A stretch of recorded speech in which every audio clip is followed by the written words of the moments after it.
G'day. Welcome to this video presentation on the assignment task for the Continuous Improvement Unit for Certificate 4.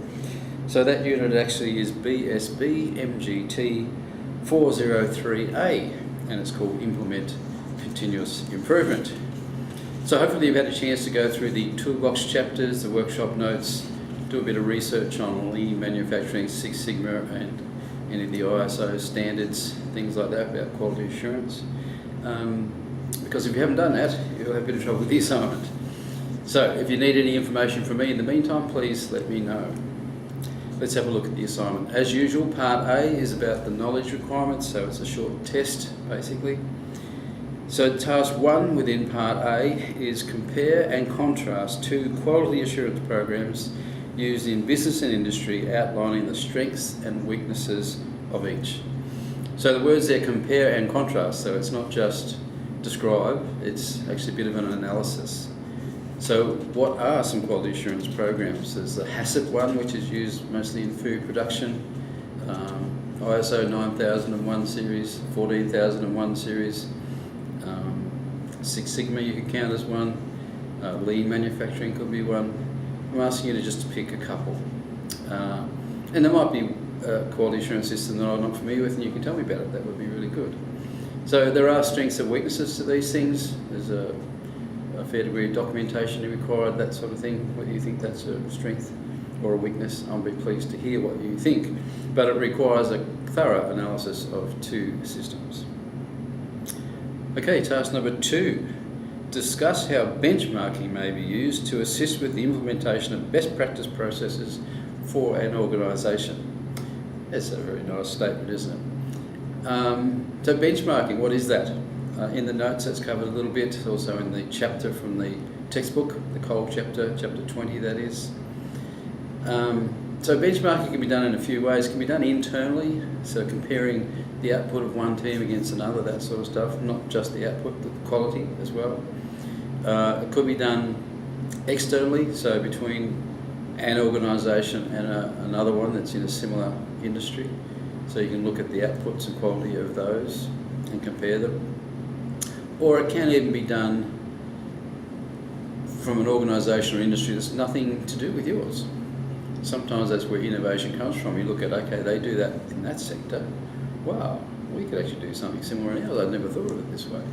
So that's possible. So there's sort of 3 types of benchmarking if you want to talk about that. Task number 3 then.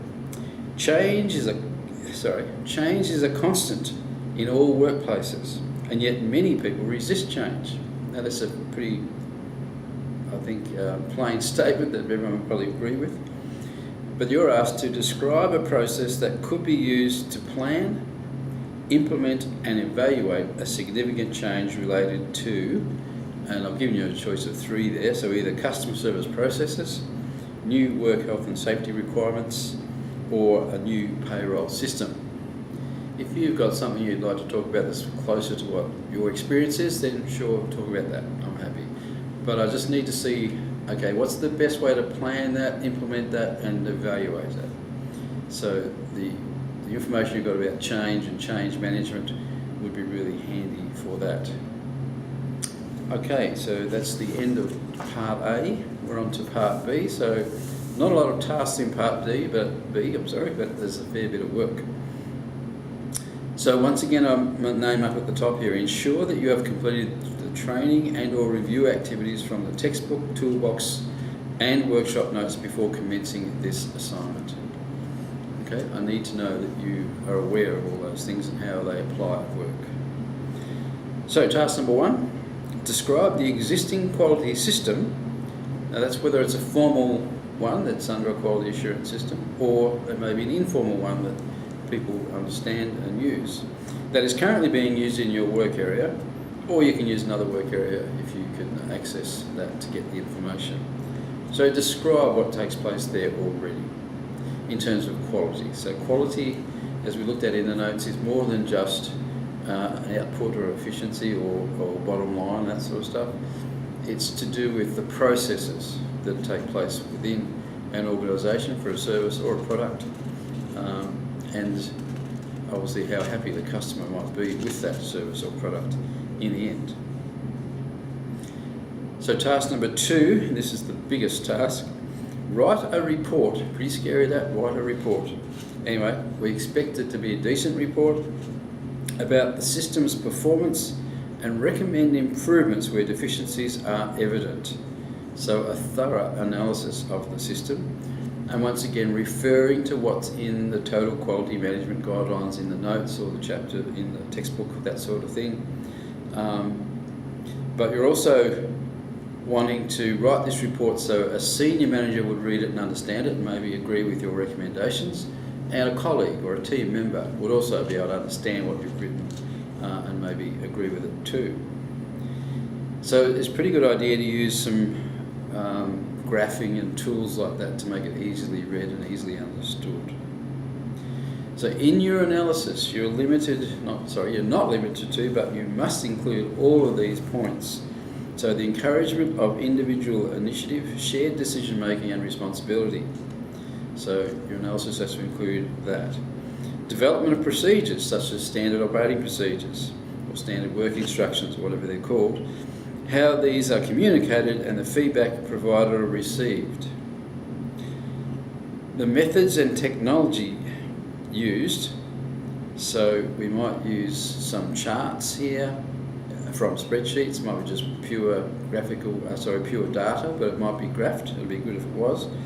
So some of the examples are Pareto charts, which are histograms, control charts, run charts, scatter plots, all those sort of things that you would have seen in the notes. And that's about how we monitor progress using those tools. Provide examples of these or develop some tools to monitor quality and improvement. So I need to see something here. If you've got examples, that's great.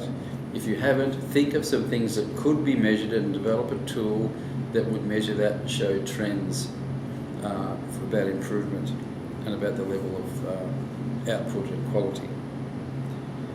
Okay, you should be able to use the notes that are provided about what tools are appropriate for which situation. So we're moving along a bit further now. The identification of opportunities to improve planning, operations and customer service. So are we missing some opportunities in the system we're using at the moment? Feedback to team members using improvement statistics. So that might be the charts we were talking about before, that are used to indicate progress towards business objectives. In other words, we're trying to motivate people through the use of this feedback, this statistical evidence. The documentation of work performance and improvement recommendations. So how is that process organised? And finally, coaching and or mentoring relating to continuous improvement. So coaching and mentoring sort of comes up in nearly every unit, but there's always a different focus. So this one is about continuous improvement. It might be the same coaching and mentoring that you might have talked about in other units, and that's fine. You can repeat it here or paste it in or whatever it is, but it needs to be about continuous improvement.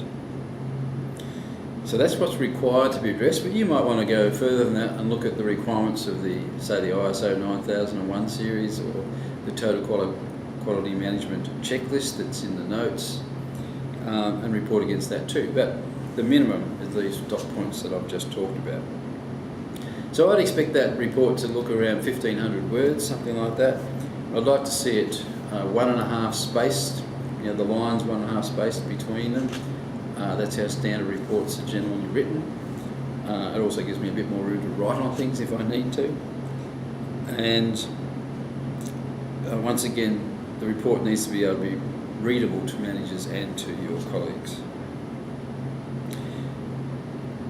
So task number 3 then. Describe 2 examples where you have been involved with an innovative or improvement activity and discuss the outcome. Okay, so just 2 examples that you might have made a suggestion of, been involved with the suggestion or done some planning around something. I'll be pleased to hear about those. And then finally, this is part B of task 3, discuss the skills you could develop further to help create a culture of innovation and continuous improvement. So this is about you. Are there some skills that you could develop, whether it's to do with developing system things or personal skills in order to build a culture and influence people? So that's basically it. You've got about 6 weeks to finish that off.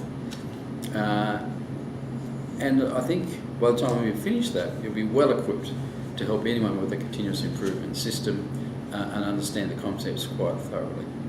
So thanks a lot for that, and all the best. Cheers.